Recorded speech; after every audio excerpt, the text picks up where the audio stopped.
York Meridian, Merritt Road as they call it, and I'm standing here with my friend Lindsay, who has lived here for 30 years. Lived just over there, knows this road really well, as we do too, and he feels, as we do, very, very strongly about what the main roads are doing here and removing these magnificent old growth salmon gums.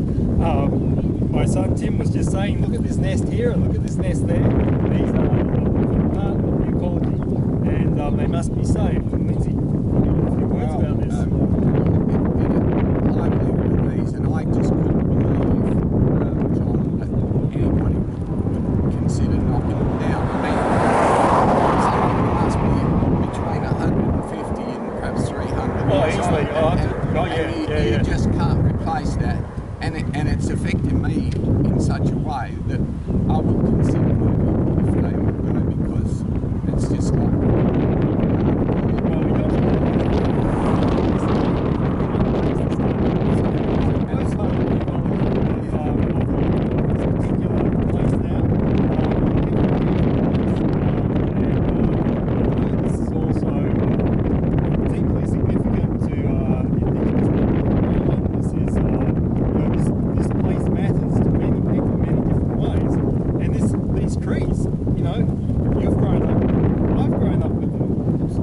Tim, 14, here today, he's grown up with them, and it's part of who we are.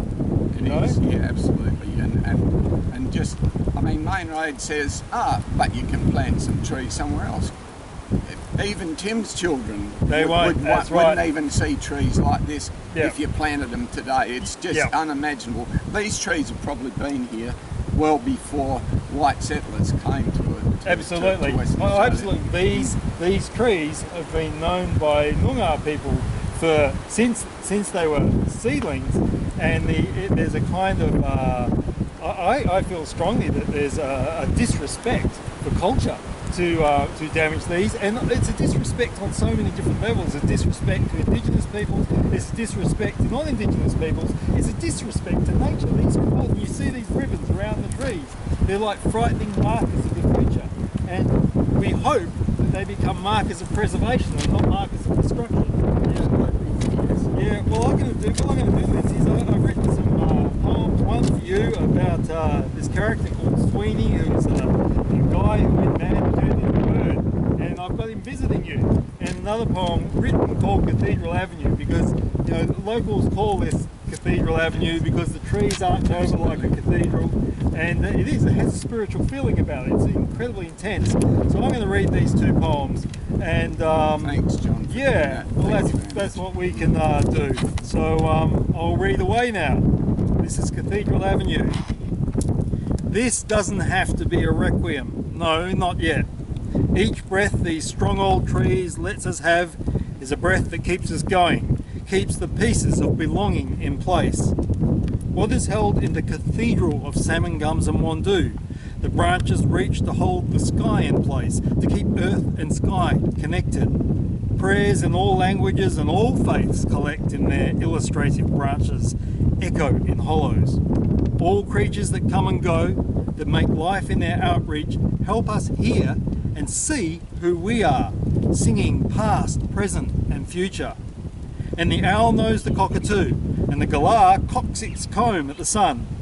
The shade translates the rising of time, which the machinery would cut short. And this one is for you, Lindsay, because we're Wheatbelt people. We live away from here, so I thought one night my character Sweeney would fly over and just watch you watching the trees. It's called Sweeney the Barn Owl opens his eyes wide in broad daylight. Sweeney looks down at the people coming out of the hospital. They have seen him, he knows it in his bones.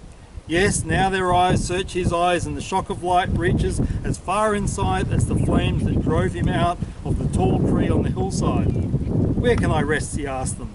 The main roads are cutting down all the old growth Wandoos and salmon gums and York gums, slicing through their anniversaries with a righteousness that will truck no argument. These living heritage buildings we conduct our lives in and around, our places of eating and worship. Sweeney shuts his eyes on them, high up in the gum that clings to the edge of the car park.